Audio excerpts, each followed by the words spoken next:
Maybe we'll get started here. Welcome to our 2023 edition of the Mechanical Design for Controllability Spartan Series with myself, Travis, and Nick here. We're both mentors on 971. We're going to tell you a little bit more about some of our design philosophies.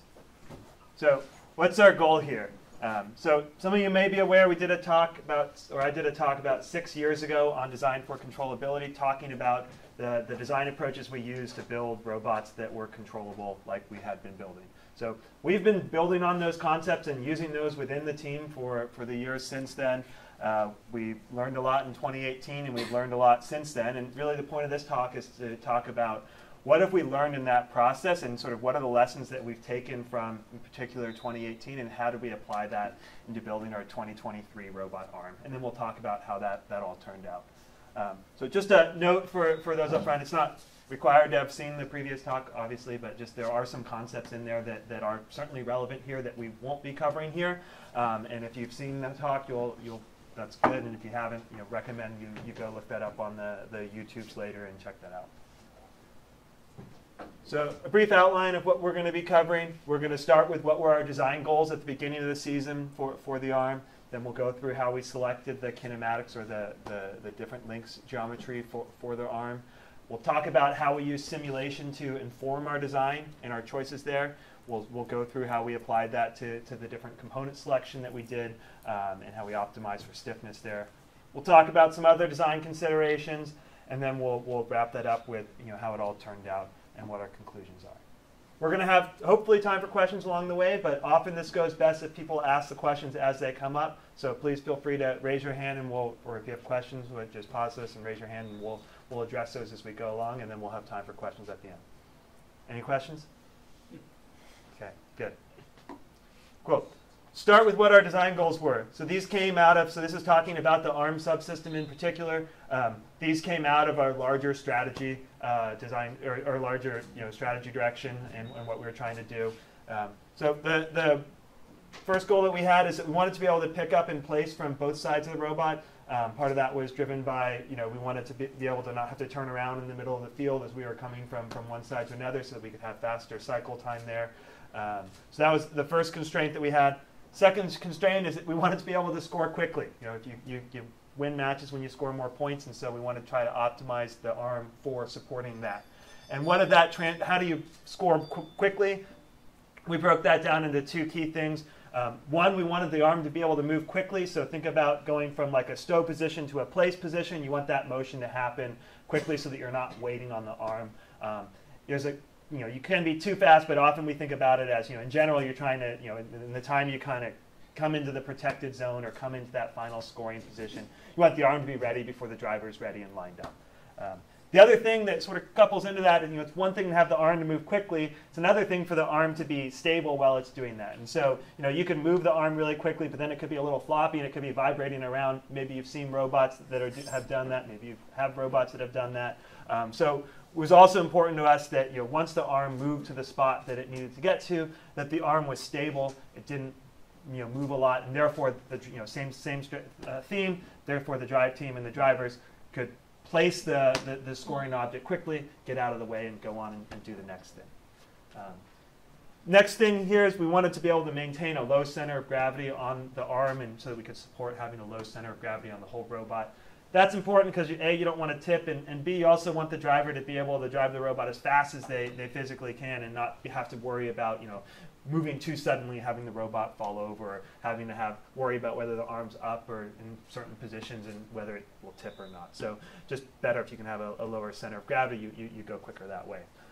Then, not a very exciting design goal, but we definitely had to follow the 2023 rules.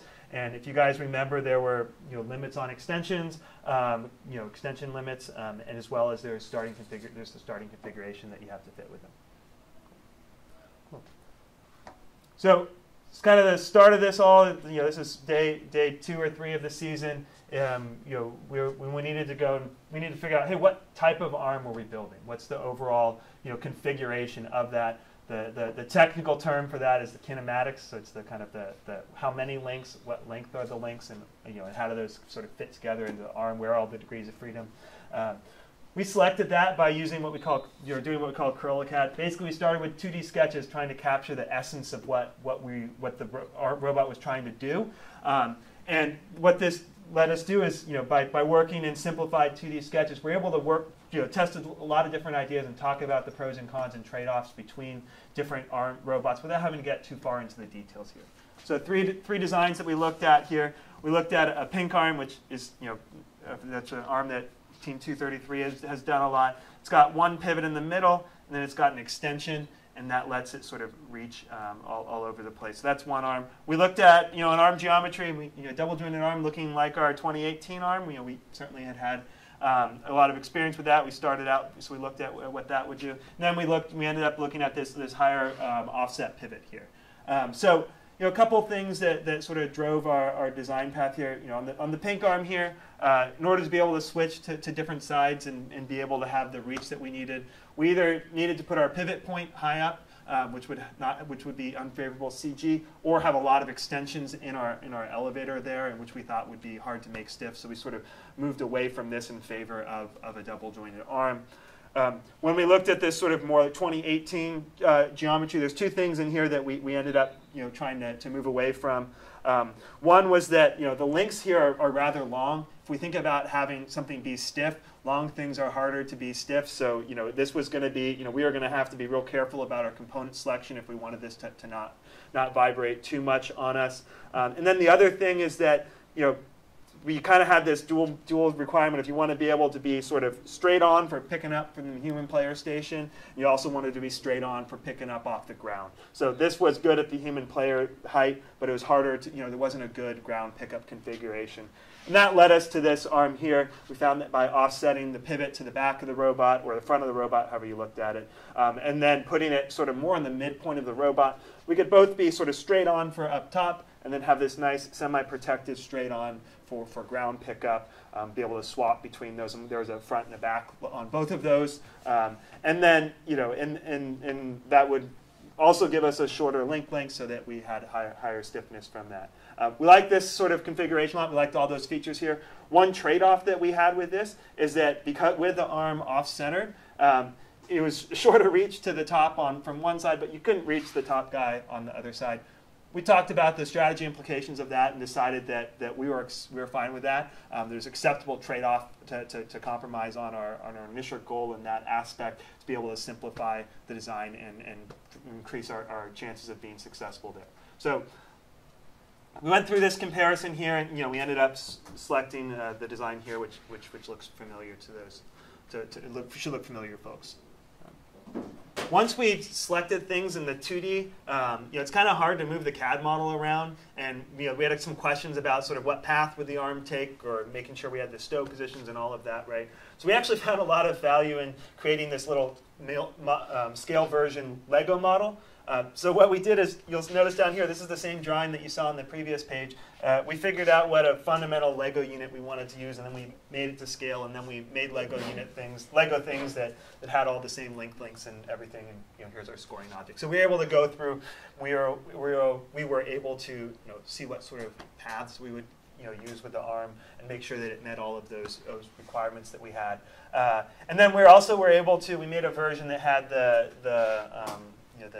remote 4-bar linkage geometry in there, because we had a question about what range of motion did we need on that sprocket there, and so it was getting really hard to figure that out on a whiteboard and going through the CAD model and stuff. So we built something out of Lego and then used that to figure out how that worked. Yeah, cool. So getting a little bit into, we talked about simulation-driven design. So what does that mean? Basically, we were able to use simulations to inform different parts of the design process. You'll see that throughout the slides. We're going to get a little more into that specifically. But the first step here is we use a spreadsheet to kind of figure out analytically estimated stiffnesses and the stiffness per joint. And then we use those as inputs into the simulation model. So we were using SolidWorks, the FEA suite in SolidWorks. You can do this Onshape, Scott One, ANSYS if you want to get fancy. But that's what we used 2018. We had a good model there. And so we derived this year's model from that. So we can validate our work in these simulations, and especially in the spreadsheet work, because we have the 2018 robot on hand. This is stuff we can measure. We have something that exists in real life, and we'll talk about that in the next slide. You'll see here the model is very lightweight and simplified. There's not a lot of detail. If you saw the robot, walking through the lab earlier or this season, not everything's incorporated into this model. And we only model the things that we care about for figuring the stiffness out. Lower mesh times, it's going to run faster, and it's not as complex. It's a lot easier to iterate and step through quickly. We're using this as a tool throughout the process to do spot checks of different ideas and different components and things of that nature. So we don't want this to take a really long time or be really complicated to run. And we can iterate really quickly. So you'll see how we use this model to determine the actual tube diameters on the links, lightning patterns, different end effector masses. We were able to try out and see how that affected the stiffness throughout the process, which was really helpful. So talking about 2018, so we were actually able to measure the natural frequency of the 2018 robot. We had done that same sort of analytical analysis in 2018. We knew what, and also a simulation, we knew what those numbers should be according to our simulation. Well, we wanted to look at what that was in real life to see how good we were at actually estimating the stiffness, because there's no point in doing it if we didn't have a high degree of confidence in that actual simulation and using that to inform the process. So we used an Android app. It's called Vibration Analysis Pro to measure the natural frequency. We taped a phone to the end of the distal link, as you can see there, and we excited it. You hit it. So what we found out was there was a sideways mode of 3 hertz without this angled clamp in place, and we determined that there was an inherent weakness in the sheet metal drivetrain and how the gearbox was coupled.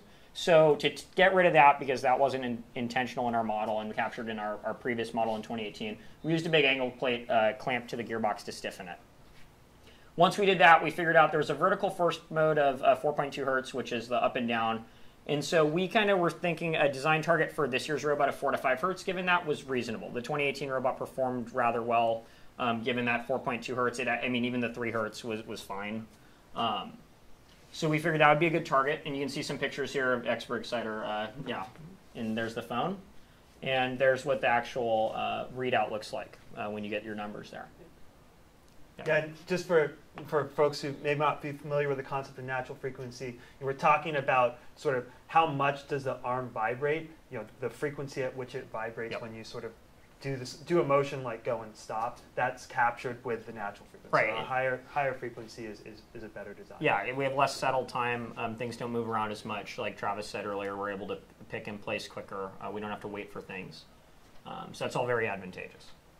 So simulating the natural frequency, just getting a little bit into this stuff can get kind of complicated, but simplified CAD, so you can see that's a screenshot of the mesh.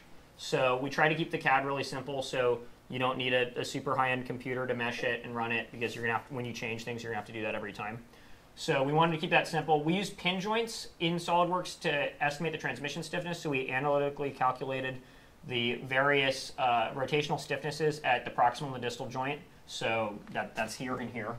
And we entered those numbers in. And then we used remote masses to capture the mass on the end for the end effector, and then also the mass right here, because we had that roll joint. If you saw the robot, it could turn the end effector.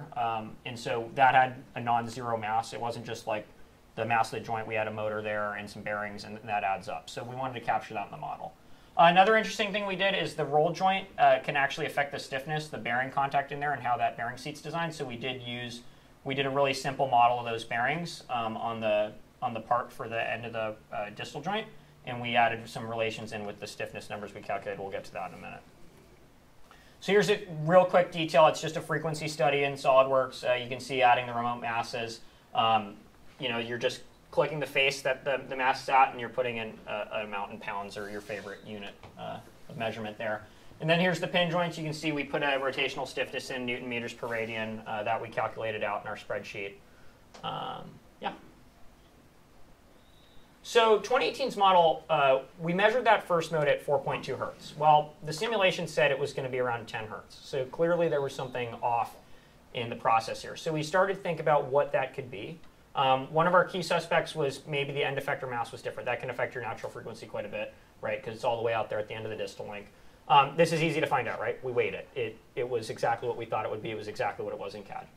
So then we started thinking about the transmission stiffness. And so in that spreadsheet kind of process earlier, we had relied on some analytically estimated stiffnesses for the chain and cable. We were doing some math on the cross-sectional area of the cable and also certain parts of the chain to kind of figure out what the stiffness of those two pieces were.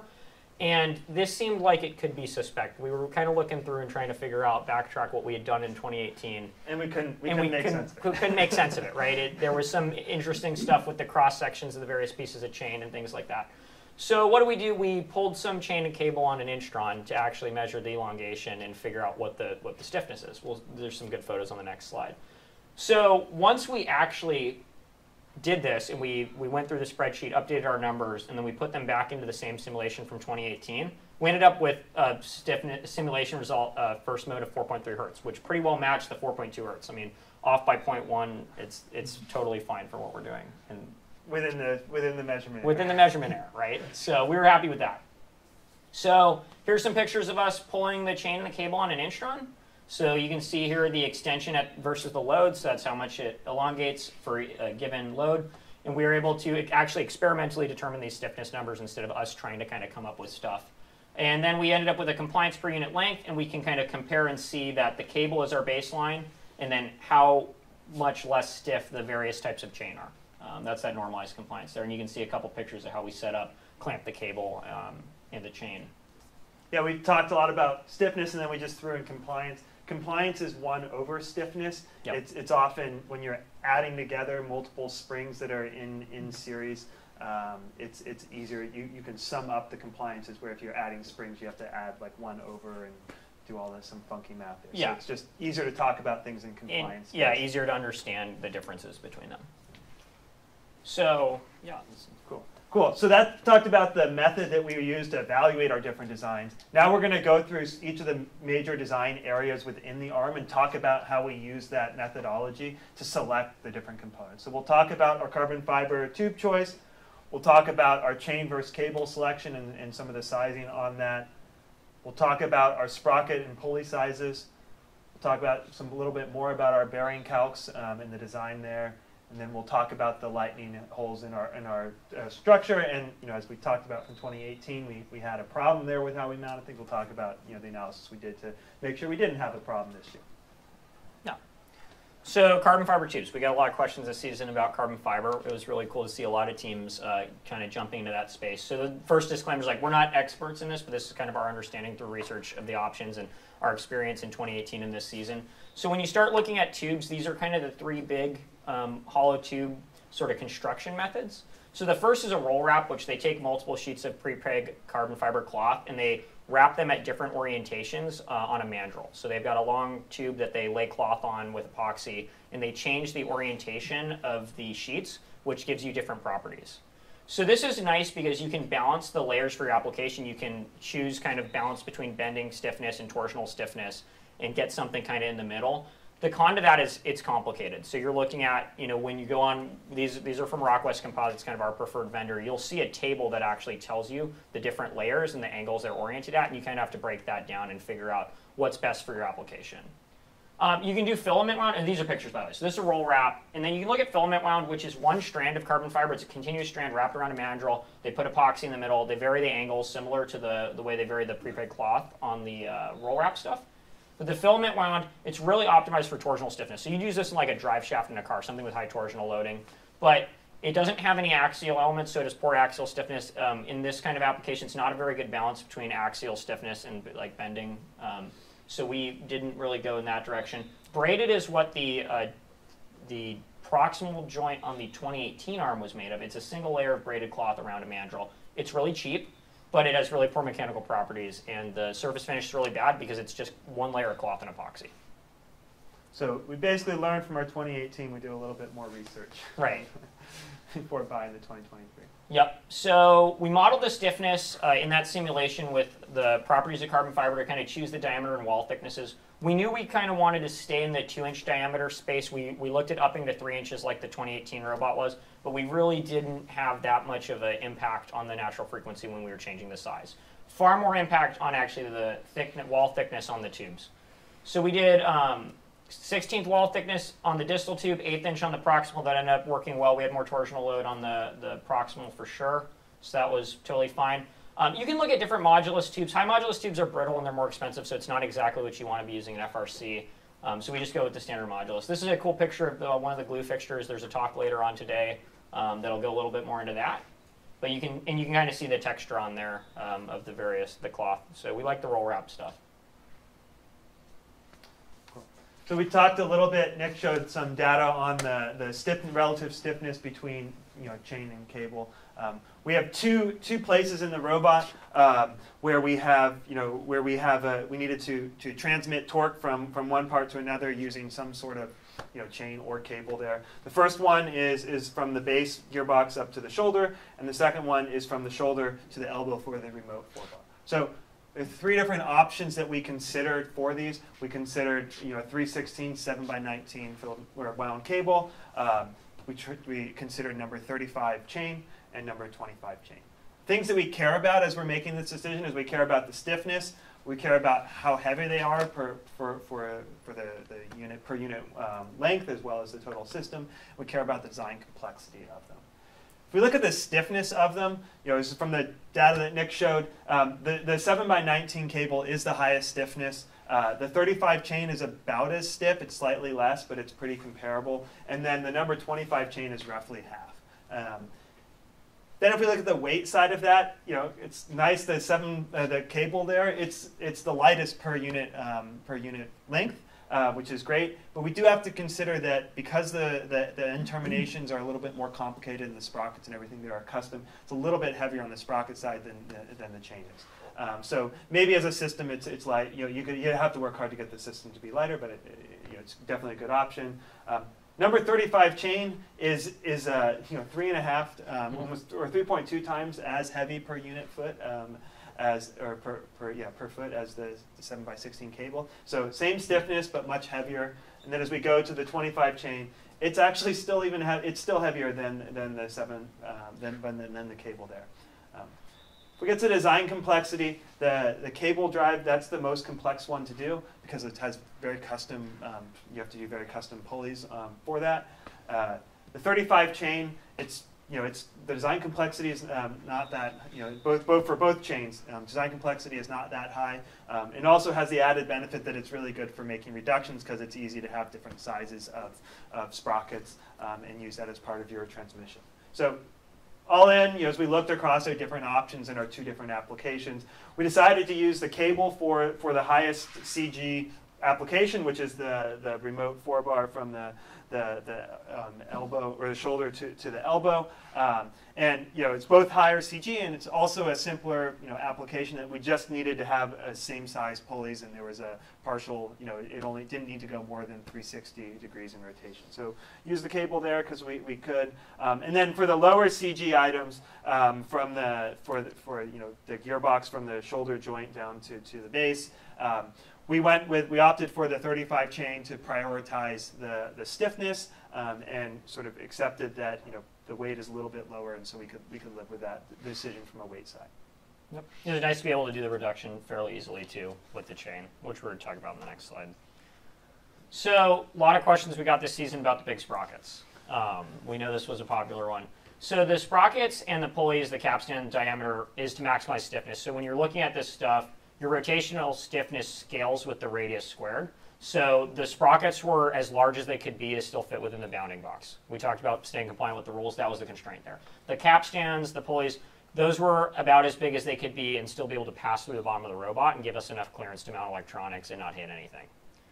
So that's the reason. I know people were pretty interested in that one, asking us questions throughout the year. So yeah, it just is really simple, and you can see the radius squared right there. We talked more about that in the previous topics. Yep. So bearings. So we wanted one bearing to support the arm load. So it was just one bearing to mount the whole arm. You saw it wasn't doubly supported or anything like that, like the 2018 robot was. So this lets us package a little tighter. It reduces some complexity in that area. So we calculate out to make sure the bearing that we want is going to be strong enough for the loads we expect at the worst case. I believe we were looking at running into something with the arm at full extension, essentially. And we double check that these bearings are going to also be stiff enough. So in this kind of system, the transmission stiffness is usually going to be the lowest spec that you're trying to avoid having anything below. So we just want to basically high level make sure these bearings are going to be stiffer than the transmission stiffness by about an order of magnitude. And then we're comfortable with that. So one key selection we made here was a crossed roller bearing to mount the whole arm to the robot. Crossed roller bearings are pretty cool. They use pairs of exactly like the name says, crossed rollers inside them in a groove. And so you get higher moment loading stiffness because you get the line contacts of the rollers versus balls with a point contact. X contact bearings will get you close, but this is way stiffer than an X contact bearing would have. We looked at that in the same situation. It ended up being factor of safety of like 8X versus 40X, which we're going to talk about on the next slide. So you can estimate the stiffness based on the slope. They give you a load versus deflection curve on the data sheets for these things. You can see the bearing we used highlighted. So you see the moment there and the gradient angle, the deflection. So when we look at this, it ends up being 40 times stiffer than the chain stiffness, which is our lowest spec there in terms of transmission stiffness. So we know this is going to be way overkill even in terms of the stiffness. Like I said, I think the X contacts ended up being about 8X, which probably still would have been fine.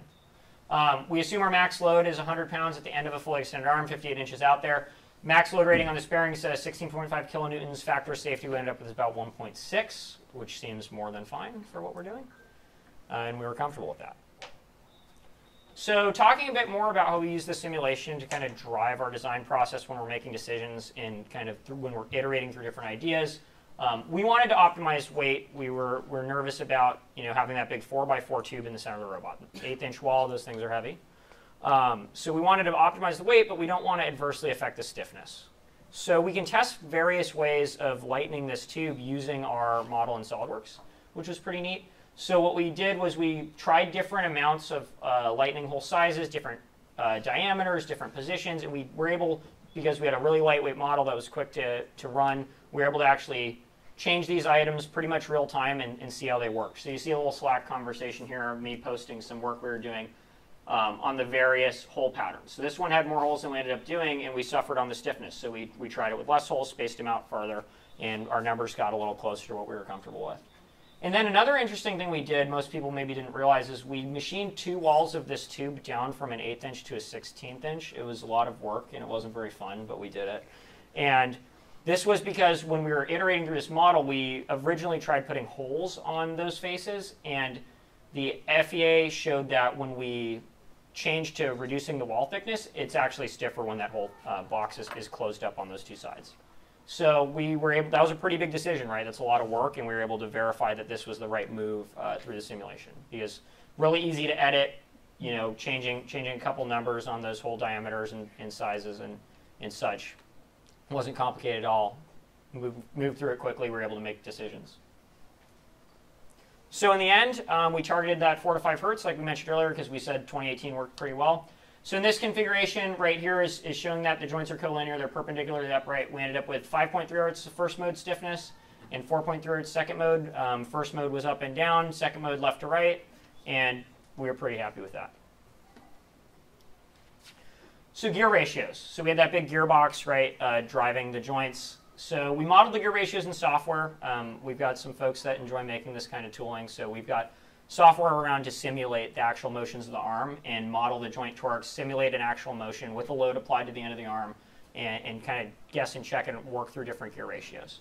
And because we done an arm like this in 2018, we were able to recycle a lot of the control software that was there. They needed a good model of the arm anyways for that year, so we just reused that. Exactly right. So they were able to use that to simulate and figure out what those gear ratios look like. If you're going to do this, you definitely don't need to go that deep into it. You can kind of check your free speeds, add some safety factors for your acceleration and deceleration, and you'll get close. And you can use your favorite JVN or your favorite FRC calculator tool to do that. We might play around with releasing some of that calculator software in the future, so stay tuned. But it's pretty fun. We, like Travis said, we had the tooling. It was easy for us to do, but you definitely don't need to go that deep into it.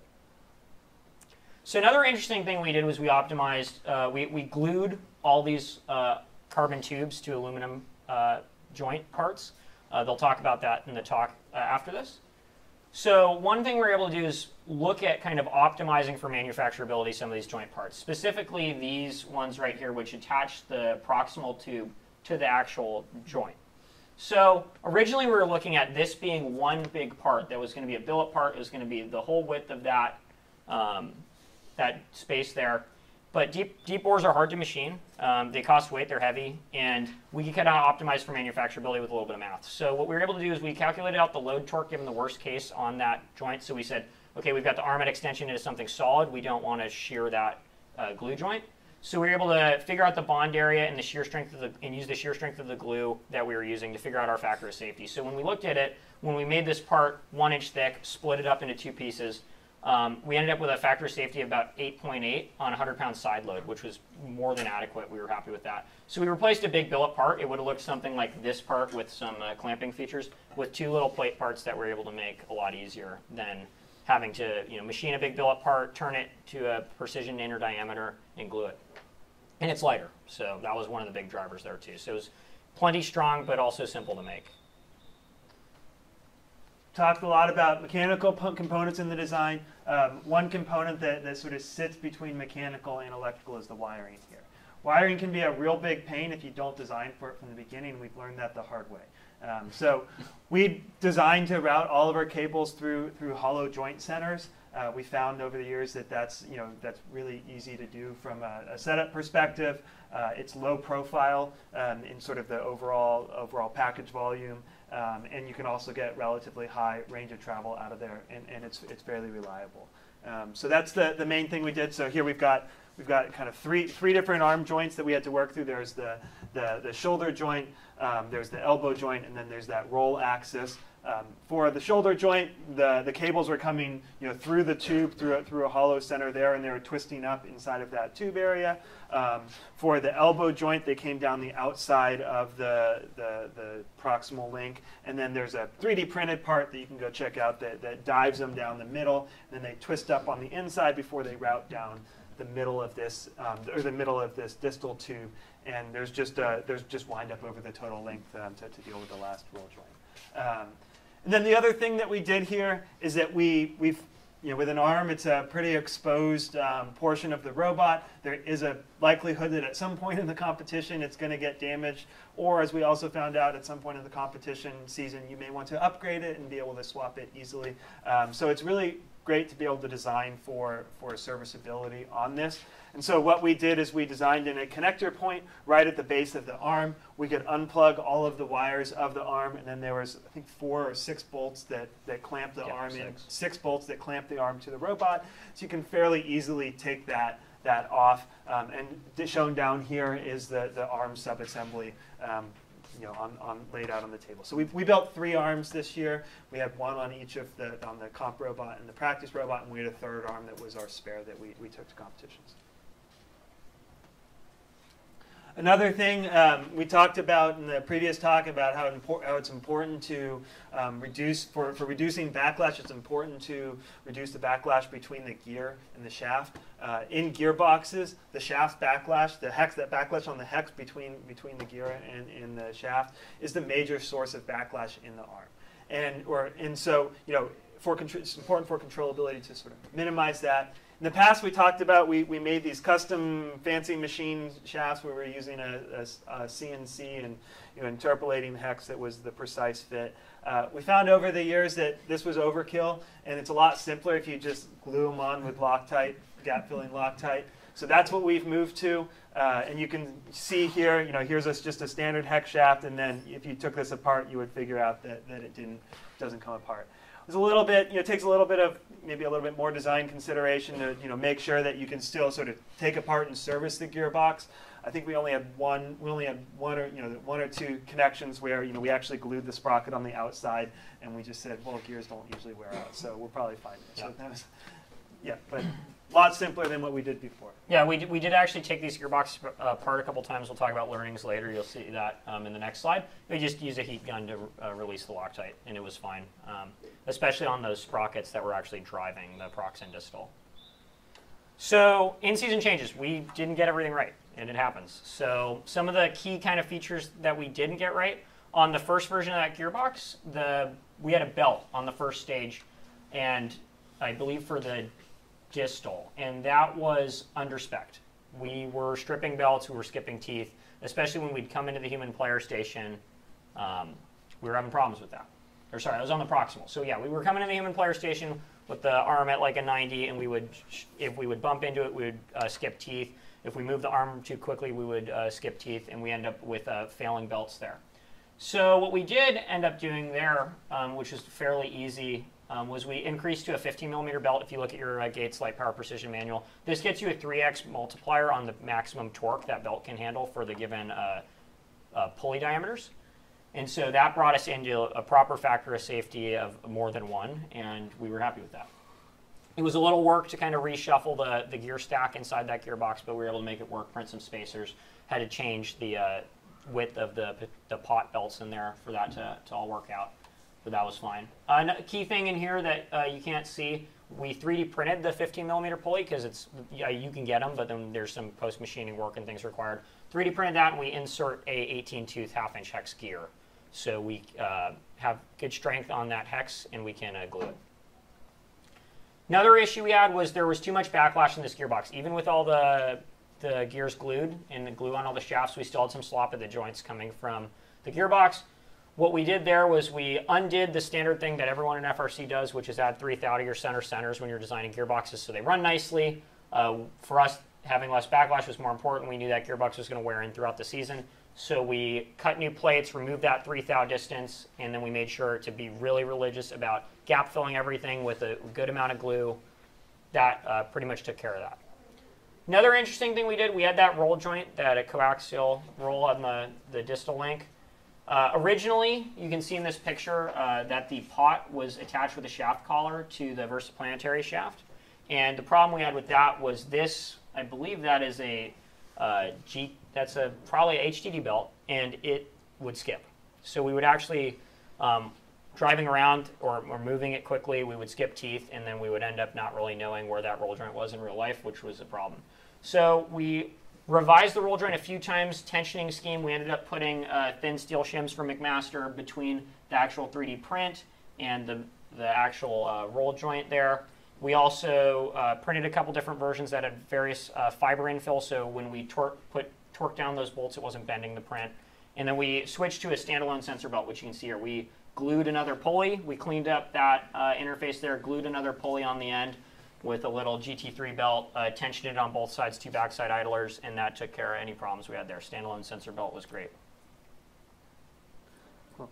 So now we can go back to our design goals that we talked about at the beginning and look at how we did on that. So first goal of picking up and placing from both sides of the robot. As we talked about at the beginning, we did compromise here, and we gave up on placing high backwards, but we found that we deemed that to be acceptable, and by and large, that worked out well over this season. Talk about our ability to score quickly. Definitely on-field performance was more than adequate here. We were able to, the high stiffness arm enabled us to transition quickly from driving to placing, and sort of. Another point of that is that it didn't require a lot of cognitive load from the driver to be able to, there weren't like weird things where you said, oh, you have to wait till the arm settles, so make sure you get it up at this time and do all of these things. So, it was good. We were able to focus on the driving task and the things that they needed to do there. And then also, it was definitely fast enough. We never felt like we were waiting on the arm during the season.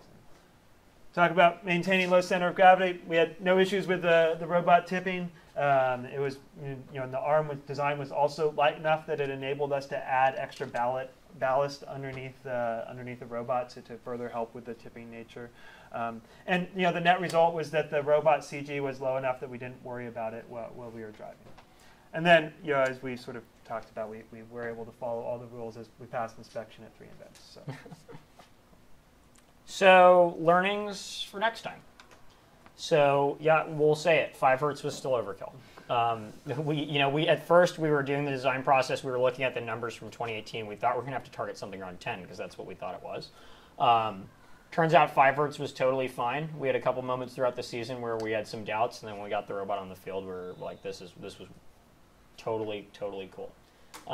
Definitely overkill. Higher stiffness benefits, it's marginal at a certain point. It starts to, your stiffness to performance, as I like to call it, it plateaus. You're going to get to a point. We saw plenty of teams. It's a spectrum. We saw plenty of teams that had really poor stiffness and they didn't perform very well. Like Travis mentioned earlier, you'd be driving around, things flopping around. It's hard for them to place. They have to think more about what they're doing, and it definitely negatively affected them. But we also saw plenty of teams that had a moderate stiffness, much lower than 5 hertz, and they were able to perform at a very high level, and it didn't really adversely affect them. Yeah, and they might have had a little bit of driver training of like, don't make sure that you slow down and go in smooth so it doesn't vibrate. But there's a trade-off between how much energy you spend on design efforts to be able to, how much do you spend on the design phase versus, get the robot built and just get some driver practice on it and fix things there. Exactly. Another interesting learning was we should have simulated multiple joint angles when we were going through that FEA simulation process to kind of drive some of the design decisions. You'll see in all those pictures of the FEA that we were always simulating it with the two links collinear and perpendicular to the upright. It would have been nice to probably simulate one that had the distal link at a perpendicular to the proximal link and the proximal link parallel to the upright, because we did end up seeing some torsional deflection on that carbon fiber tube on the distal, on the proximal, just based on which tube we chose in the layup direction, like we talked about with the kind of carbon choices you can make there. We did see some torsional deflection. It wasn't enough to matter, but it would have been nice to kind of know that going in. It was a bit of a surprise when we had the thing built and we saw that competition. It didn't negatively affect. Yeah, the robot was still overkill, but if we talk about designing to a lower spec in future years and trying to cut the line closer there, definitely would have been good to know that. Right, and because we overspec'd it, that wasn't a problem. But like Travis said, if we wanted to kind of go lower than 5 hertz, it might have started to be a problem for us. We had some uncertainty at the beginning of the season about how well additive methods would work for joint construction. So that's why you saw all the joints on that robot are built. They were done at a sponsor. And it was a lot of work to get those cleaned up, bearing bores sized appropriately, and just assemble everything. Those parts take time. They're heavy. They're a lot of work to design because you have to design for good manufacturability. Those ended up having to be done on a 4th axis. It would have been really challenging to do it any other way, and we ended up having to do a lot of post-processing work on the lathe here to get those sized correctly. We saw later throughout the season, a lot of teams printed their joints, and they were great. At the championship especially, we saw a couple, 114 in particular, at one of our first events we went around. Teams were using some cool tech, MJF, multi-jet fusion, and some SLS methods, some powder print stuff too. And here's some pictures. These are from 4253. We saw at the championship they had some joints MJF done on one of the HP printers, and they looked really cool. And they held up really well. And some of these teams, yeah, they saw failures, but definitely could have designed it in a way that it would have been fine for what we were doing. And even looking at the FDM methods, we've got some Markforged printers and stuff here. Markforged with the fiber infill probably would have been totally good if we designed it appropriately, simulated it appropriately. I don't think we would have had any problems there. We also had a lot of complex machining on this robot, like I just said. Those billet parts add up. They end up taking time. We ended up doing like 5 weekends of manufacturing, a lot of mill time, a lot of lathe time. And when you see our shop, we've got 2 lathes and 1 mill. Especially when you have to outsource things, you can get really constrained on time, and you're kind of wrestling for machine time across different subsystems and different parts of each subsystem. We probably could have simplified with more modular pieces for equivalent, or like Travis was saying earlier, we could have gone lower on the stiffness, and that would have been fine. So we probably could have compromised on the stiffness, made some more plate parts that were maybe end tapped and bolted together, things of that nature. Still glued, but it would have been a lot easier for us to manufacture. Nick, I was realizing as we went through this, did we talk about what our measured number was from this year? I think we did. Okay, yeah. we did. I think it was like 5.3 hertz. Okay. Yeah, the simulated and measured lined up to be relatively close. Yeah, so those were pretty close. That was a good improvement in the design process. Yeah, and that was able, like we said, the main primary thing there was we were able to actually get some real life numbers on the chain and cable stiffnesses. And that helped us a lot, having a really accurate model. So yeah, in the end, having an accurate model was really helpful, and it matched up with what we built. And so we were able to make the decisions there and have good confidence in that going forwards if we were going to do this again. Cool. That's all we had here prepared. If you guys have questions, we have time to take hopefully a good number of them and answer anything you got. Yes? I heard that you guys are using Onshape as your main CAD tool, and I saw that you guys use SolidWorks for your simulation, but what are kind of ecosystem of the CAD tools you guys are using, and how does it work together? So we switched to Onshape in 2020-ish, which has been really good for the team. We see a big uptick in students able to contribute in CAD. It's not just, we have 5 computers with SolidWorks, and that's the number of people that can work. Everyone's able to do it they have Chromebooks here at the school. That's been really great. But people do a lot more CAD at home. yeah, too, people which do has CAD at been home too, great which for was learning and not something we typically had going on previously. Yeah. So we're full Onshape. The whole robot was designed in Onshape this year and last year. But for some of these things, Onshape does have some simulation tools. There's an add-in called OnScale. I believe Onshape has their own Onshape simulation package. What we were familiar with was the SolidWorks tooling. I've used that in ANSYS before, so it was a little easier to just, we had the simulation built for 2018, so when we started talking about validating the actual spreadsheet work and the actual simulation with the 2018 robot we physically had, it was a lot easier to kind of plug those numbers into what we had in SolidWorks, run them again, and then from there we basically took that 2018 model and changed the geometry around and modified it to fit what we were doing this season. So we use SolidWorks exclusively for the FEA, the simulation suite, if that answers your question. Cool. Good question. Any other questions? Yeah. Not related to this year's robot per se, but like thoughts and feelings on like the number and execution of 2018 robot. What Inspired about robots this year that there were, because there was just a lot of those. Yeah, it was really exciting to Repeat see. the question. Oh, sorry. The question was not about this year's robot, but thoughts about seeing 2018 inspire a lot of robots this year. That's correct.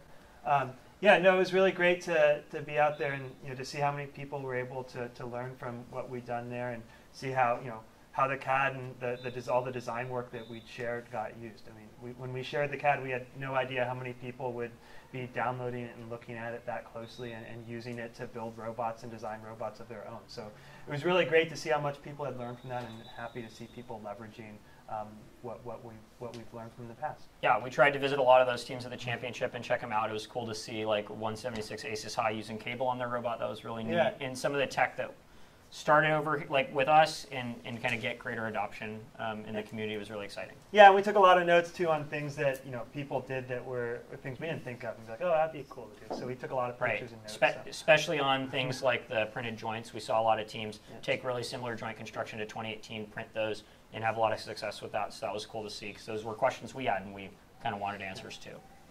Yeah, in engineering, it's often hard to do the design of experiment where you have a lot of different things and you run them through a same test. And so it was cool to see a lot of different variations of the same design go through, double jointed arms go through competitions and see what things worked well and what things didn't. Yep, we got a lot even from just looking at more small details, gearboxes, how teams change that stuff around, sensor setup, all kinds of things. So it was really cool for us. Cool. Any other questions? I mean, what's the next question? There's gotta be a Yeah. So what would be the one thing you would do different if you had to redesign his arm? Okay, so the question is, what would we do differently if we had to redesign the arm? I mean, my top thing would be simplifying the machining. So I think what we talked about on the billet pieces, we try to figure out how to design those. Maybe instead of having billet pieces, maybe have a couple of plates and printed parts that bolt together. That definitely seems like an interesting direction to go. Yep. Definitely agree with Travis. I think that printing the joints would have been something that we threw around a lot at the beginning of the season, but we didn't have high confidence in, and now we saw teams successfully execute. I think we'd be a lot more comfortable with doing that. And so that much simplify the process. Clicking a button on a printer is a lot easier than having to do substantial amounts of machining work and secure the sponsors to get that done and other things of that nature. Yeah. Yeah, I see that you have a combination of cable and chaining for your articulation.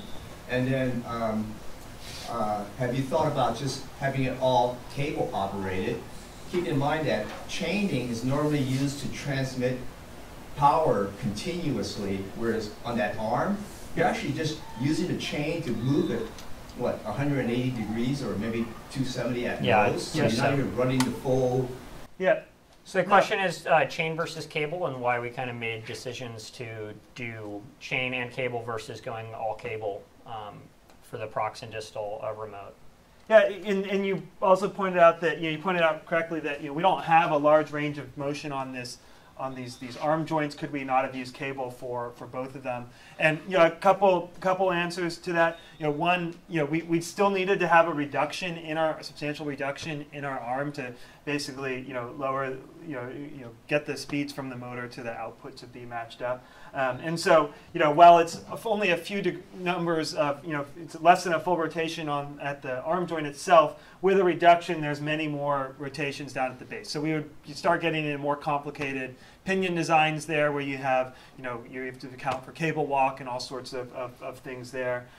You also have to start worrying about what your minimum pulley radius is for the cable and how that impacts your construction. So your ability, how much of a reduction you can get is decreased there. And then also, the amount of width that it fits into, it takes a lot more width for the chain or for the cable than it does for the chain. And so like all of those sort of things are maybe the technical, the details of why it's more complicated to use the cable than the chain. And so, we saw just diminishing, and from our perspective, there were diminishing returns from using the cable as you went lower in the robot. And so when we can, I know it doesn't look like this, we try to choose simpler when we can. And it was definitely a simpler solution to use the chain in that. Yeah, your tensioner setup also takes up a lot of space. If you saw the capstans on the robot, people can check that out. We'll get the CAD out for this eventually. We're still cleaning things up for release. But tensioner on this was just some backside idlers, which is really easy to implement. Tensioners for the cable, you have to care about the entry path into the center of the capstan and designing that. And so it was a lot easier for us just to, we could have, weight sort of mattered, but we knew that it was going down low and that wasn't going to negatively affect the CG. Yeah, we were looking at the question from the other direction of could we have put chain on the on the other joint, the distal link too, and we decided ultimately that the weight was a concern. Yes. Yeah. Okay. In addition to that, then, because you were not going full rotation on the arm, could the chain conceivably just went around a pulley in which the chain would just anchor at one spot on that pulley? Yeah. So the question is, because the chain's not going full wrap, could it be on a pulley and just anchor at one point? Yeah, that's you could do that. That's fair. I think that I think we needed 360 or near 360 for the driving the link, our distal joint there. So with you basically you have 180 here if you have one single sprocket. So it's sort of it didn't quite fit with what we're doing here. Again, from a simplicity perspective, sprockets are pretty easy to make, and the terminate, you don't have to worry about a termination failure point. So just working within the spec there worked well for us. Yep. Questions? Yes. So you talked a little bit about the wiring. I'm wondering if you can talk more about at what stage electronic kind of play into your design process and how. So the question was, could you talk? You mentioned wiring. Could you talk about what stage did that electronics play into your design and how? I would say that from the mechanicals, talking specifically about the arm, we were looking at that from the design phase when we were still in CAD. So we were thinking about, we knew that we needed to route cables through. We knew how many cables we needed to route through because we had designed out all of the different sensors and actuators there. And so we were doing things like we deliberately looked at joints that were hollow, as we talked about, for managing that cable. So that was a design constraint in the detailed design that shaped what we did. And then we also I think we did stuff where we got together bundles of cables and made sure that there was we knew what cables were going to need to go where in terms of what sensors and motors were required in each spot on the arm. So we were actually able to build up some sample wire harnesses, figure out the diameter and how big and how much space that took up, which sort of informed what we were able to do, the sizes of some of these parts. Yeah, this was the tightest constraint there. Yeah. And I'd say, I guess, to elaborate on the wiring, in the 2018 we had less range on our base joint. We had, we only had, I don't know, full range of 60 degrees or something on that. It wasn't that much. And the cables were just sort of came out the bottom of the tube, and they sort of there was just a service loop that went up and down a little bit. With this base joint, we knew that we needed a lot more range of travel, and so I can't remember the exact details, but we knew we needed 270. We needed a lot more, and so that we said, okay, we need to actually use a different design, and that's part of what drove us to the single bearing with the cross roller bearing and all of that. One quick comment about the question on like the cable versus chain and the chain caps and stuff. We benefited this season too from having more range of motion than we thought we originally needed in several of the subsystems. So it was nice to not be super constrained to a particular range of motion. We were able to figure out and kind of play with the arm paths throughout the season in ways that maybe we didn't necessarily anticipate with the Lego model because we did design in more range of motion than was required. Good question. Yeah. Any other? There's got to be more. Yeah. Is there a reason why you twist your wire instead of just using like zip cord or something? Or it's like, are you... Yeah. So the question is twisting wire versus zip cord, which is we're getting a little probably outside the scope of our talk. Scott in the back might know a little bit more why we do that. Talk to Scott. afterwards. He'll tell you why. It's a good question, but it's not necessarily in the scope of what Travis and I usually do around here. Yeah, I think it's something around loop area. Yeah. And we're trying EMF, to we're basically trying to reduce the amount of noise emitted from like our motors. You can see here these gray cables those are sensor cables, and they're running right next to our motor cables. So the motor cables are generating noise that we're trying to not pick up on our sensor cables, so we get only sensor reading. And this kind of simplifies things mechanically with the wire routing. We don't need to care a huge amount about keeping things separate, putting mechanical features to actually keep those apart inside the joints and things to that nature. We're able to just run it all together. We also run shielded cable on the sensors so that we have less noise interference, and that's driven from experience. And we used to not care as much about this like way back, and we had you get false sensor events and things which makes it hard to control an arm. Any other questions? Yeah. What did the team that designed the arm look like? You mean make how many? So the question was, what does the team look like? So we have subsystems. We kind of broke the robot down into subsystems. I think we had arm links and we had arm upright as two separate subsystems. So we had a mentor on each of those. I led the arm upright subsystem. One of our mentors who's not here today, Michael, led the arm links. Travis helped with both of them. And then we had a student that was in charge of each of those subsystems, and groups of students and other mentors working as required. We don't firmly assign people each subsystems besides the leadership, and people are able to kind of freely work on what needs the attention at any given moment. So, when the arm upright needed a lot of work done, we had a lot more people working on that. And then as things started to taper off there, we moved people to the arm links and vice versa. And I know I think we've done a leadership talk, Spartan Series in the past, which kind of goes over how we assign that. Would be a good watch if you're curious on how we structure the team. Any other questions? How would you explain the trade-off that you had for the complexity of the arm versus the limited time that we had during the season to complete it? How would you describe the trade-offs between the complexity of the arm and limited time? How did we do it in time? I mean, we were trying to pick something, an overall robot that was within our ability to design something. We've been trying to get better at anticipating how complex and how much effort is going to take to design something versus how much capacity and capability do we have as a team.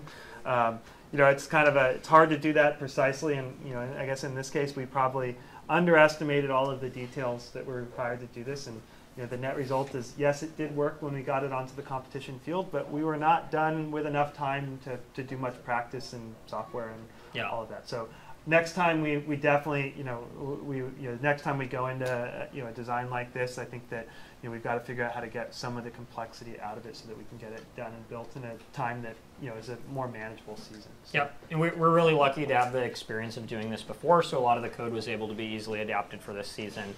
And we had some of the tooling, the simulation, and some of that spreadsheet stuff we were able to build off of and understand the requirements. We benefit a lot around here from the kind of fix it and code mentality when we're designing things, which is we're trying to get away from. But that definitely helped us in terms of being able to execute and deliver something and kind of take maybe longer than we anticipated because there wasn't a ton of, there was still a lot of software development time, but it wasn't super crazy. We're starting from scratch. Cool. I think we're right at time here. Thank you everyone for joining here. If you have more questions, feel free to grab us afterwards. Yeah, thank you.